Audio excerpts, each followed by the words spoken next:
안녕하세요. 시장의 마법사입니다. 마음에 들면 구독, 좋아요 부탁드리겠습니다. 자, 시황에 대해서 언급을 안 할 수가 없어서 또 간단히 말씀을 드리겠습니다. 08년 금융위기 당시에 1년 5개월 동안 하락장이 이어졌었는데 현재 9개월째입니다.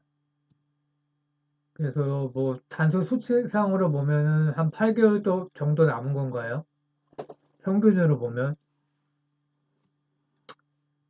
그래서 지금 극도의 비관론이 있는 상태고 뭐 유튜브나 뉴스를 봐도 뭐 금융위기가 온다, 막 환율이 1,700원 간다, 막 완전히 한쪽으로 쏠려 있죠. 그래서 미국에서도 풋옵션 베팅이 역대 최고라고 합니다. 그리고 지수가 매일마다 떨어지죠. 그게 왜 그럴까 저도 생각을 해봤는데 하락 베팅을 하는 거예요. 왜냐하면 모멘텀이 없으니까 거꾸로 얘기하면 인버스 쪽에 모멘텀이 있는 거예요. 공매도 쪽에 모멘텀. 그래서 그쪽으로 베팅하니까 상방으로 뭐 갈 게 매수 세력이 없고 그러니까 지수가 뭐 그냥 계속 밀리는 거죠. 그렇지만은 금리가 높기 때문에 뭐 강세장이 오기는 어렵겠지만 베어마켓 랠리는 언제든지 가능하다. 그래서 선거 이후에 가능하지 않을까 뭐 예상하는 사람도 많이 있고요. 그리고 내년에도 긴축이 강하다고 하는데 24년에 대통령 선거기 때문에 이런 변수가 있습니다. 아직까지는 좀 먼 얘기긴 한데 그래서 연준 정책 변화가 있을 수도 있다. 그리고 과거 긴축 시에 대부분의 문제가 발생을 했다. 일단 미국은 주가가 너무 폭락을 하게 되면은 GDP가 GDP의 그 내수 GDP의 70%가 내수 시장에서 발생하기 때문에 근데 또 주식 투자하는 인구가 굉장히 많죠. 개인 투자자도 있고 그 401k에서 들어가는 것도 많기 때문에 그 미국 국내 소비에 영향이 큽니다. 그래서 주가가 너무 폭락하게 되면 연준이 최소한 뭐 금리 인하를 약간 할 수도 있고 무슨 변화가 있을 수가 있습니다. 그리고 임요정 시장에서 작살이 나게 되면 미국도 매출처가 이머징 시장이 많은데 같이 죽는 거죠.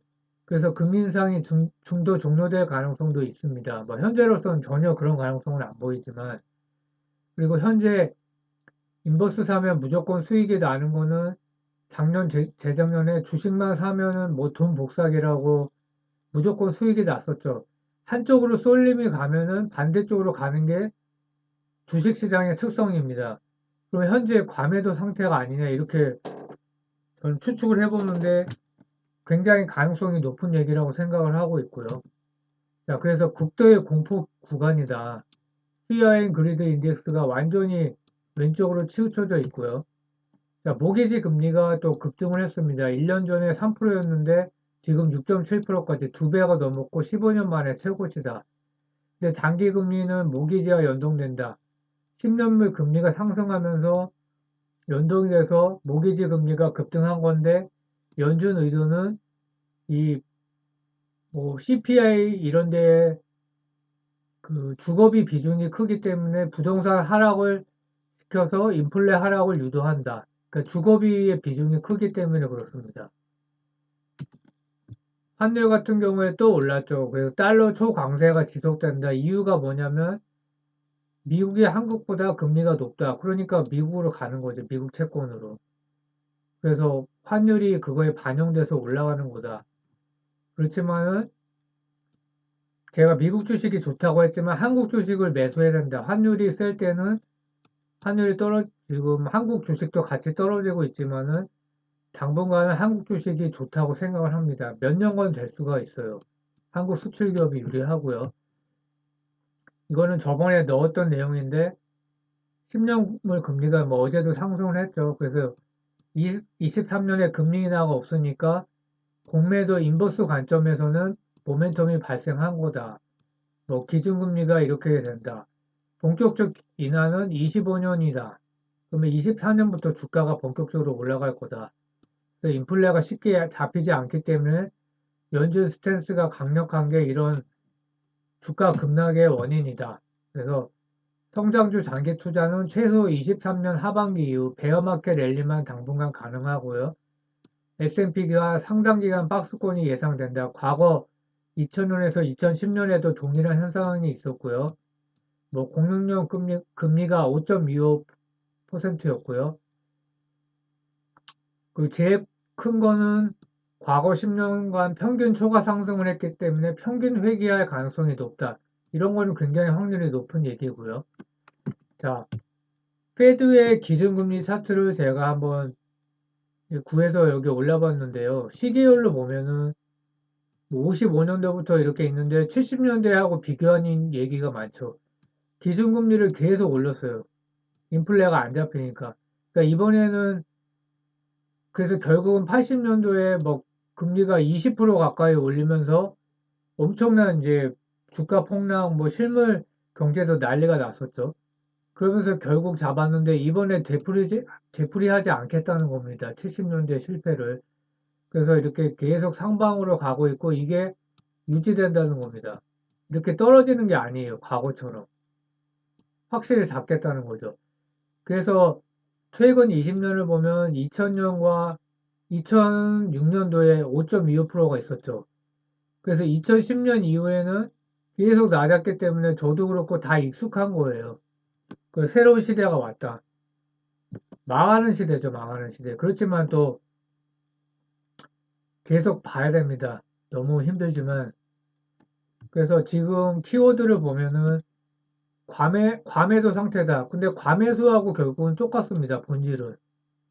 한쪽으로 쏠리면은 반대쪽으로 주가는 올라가게 돼 있어요. 자, 매일 주가가 하락하고 있고 반대 매매가 증가하고 있고 반대 매매가 일어나니까 또 반대 매매가 일어나고 있고 애플 테슬라마저 하락을 하고 있습니다. 연준은 강경한 스탠스고요. 미국 부동산도 하락을 하고 있다. 연준 의도대로 가고 있는 거죠. 인플레를 하락시켜야 되기 때문에.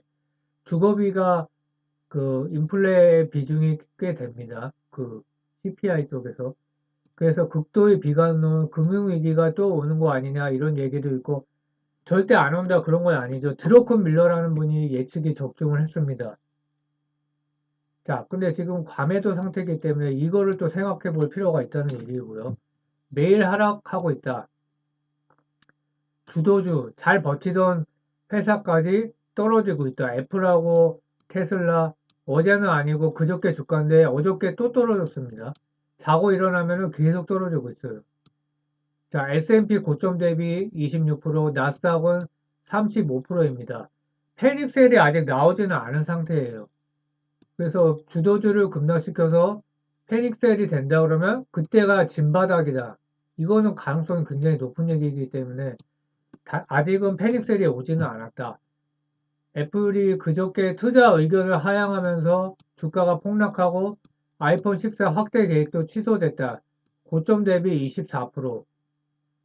자, 계속 이렇게 떨어지고 있죠. 그래서 베어마켓 랠리가 올 수도 있다.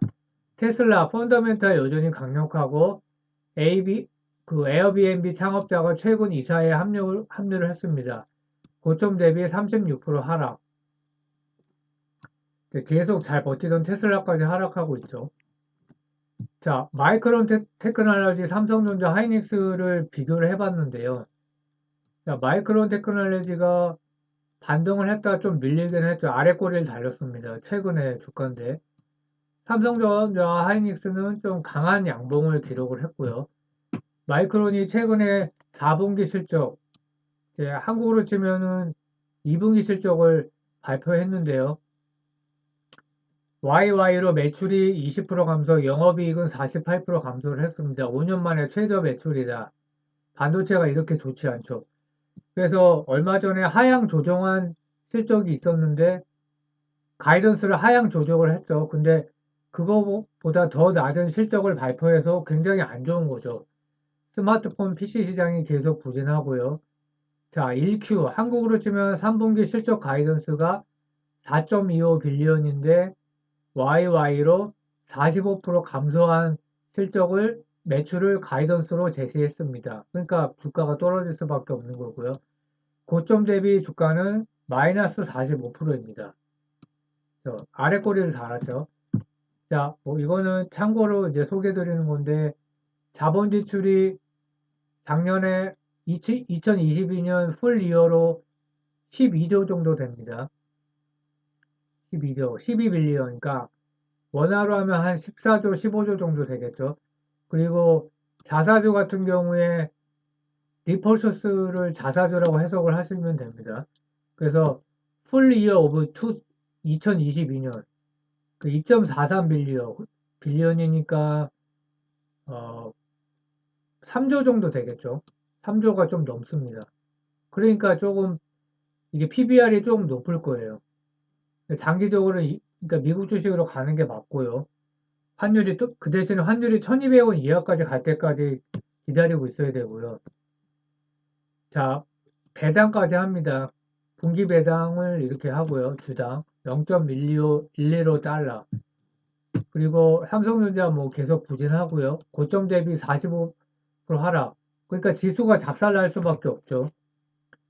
자, 근데 어제 주가를 보면은 거래량이 급증하면서 양봉을 기록을 했습니다. 제가 3분기 실적이 바닥 찍으면서 베어매킷 랠리를 할 수도 있다고 말씀을 드렸는데 뭐 틀릴 수도 있겠죠.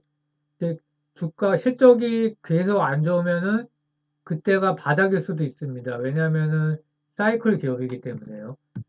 하이닉스도 고점 대비 45% 하락 똑같습니다. 거래량이 급증하면서 양봉을 기록을 했습니다. 자, 코스피가 35% 하락을 했습니다. 자, 환율 감안하면 훨씬 많이 떨어졌죠. 거의 뭐, 환율 감안하면 거의 반토막이에요. 환율을 마이너스 15% 정도로 잡으면은, 코스닥도 그렇고. 그러니까, 지수가 반토막이 났다는 거는 진짜 어마어마한 거죠. 진짜요. 그러니까 난리가 난 겁니다. 그래서 코스피도 거래량이 급증하면서 뭐 십자 양봉까지는 못 만들었는데 뭐 바닥은 알 수가 없죠. 그래서 PBR이 현재 0.84인데 환율 감안하면 0.7 초반까지 내려왔습니다. 그러면은 금융위기 시 PBR이 0.6인데 지금 거의 근처까지 간 거예요. 0.7 근처까지 갔기 때문에 락 같은 가능성이 높지만 뭐 아직 그런 징후까지 나왔다고 할 수는 없고요. 연준이 마일드한 경기 침체를 계속 유도하고 있죠. 그 예탁금이 보니까 52조라서 2조가 증가하긴 했습니다. 그러니까 자금이 들어오긴 합니다. 근데 과거보다 여전히 높다. 과거 30조 이하. 그러니까 이런 거는 긍정적이죠. 자, 결론을 제가 내려보면은 과도한 쏠림이 있으면은 주가가 이거는 그 반대쪽으로 갑니다. 그래서 과매도나 과매수일 경우에 반대쪽으로 반드시 가고요. 그럴 때 그러니까 막 유튜브에서 뭐 증권사 출신들이 나와서 더 간다 아니면 더 떨어진다 이런 거에 그래서 휩쓸릴 필요가 없습니다. 저도 좀 그런 거는 반성을 하고 있고 그래서 베어마켓 랠리가 언제든지 가능한 상황이 되고 있다. 그래서 베어마켓 랠리를 만약에 하게 되면 과감한 리밸런싱을 해야 된다. 미국 주식이 있다 그러면 매도하고 한국 주식을 매수하면 됩니다. 뭐 미국 주식을 10년 장기 투자할 거다 그러면 그럴 필요는 없지만 그래서 미국 주식 매수 시기는 환율 1200원 이하라는 그 제 원칙을 또 반복을 하고요. 자, 최소 23년까지 금리 4.5%를 가정하고 투자를 해야 된다. 그러니까 베어마켓 랠리는 있을 수 있지만은 2020년 코로나 같은 강력한 랠리는 불가능하다. 그리고 통계적으로 상승장이 하락장보다 훨씬 깁니다. 옛날에 이거는 뭐 책에서 봤는데 그래서 그 08년도에 17개월 하락장이었는데 지금 이제 10월 달이니까 10월 달도 하락하면 10개월째니까 멀지는 않았다는 겁니다. 그래서 저도 심리적으로 힘든데 그냥 뭐 받아들이고 이제 상승이 멀지 않았다. 최소한 베어마켓 랠리는 있다라고 생각을 하시면 될 것 같습니다. 주말 잘 보내시고요. 마음에 들면 구독, 좋아요 부탁드리겠습니다. 감사합니다.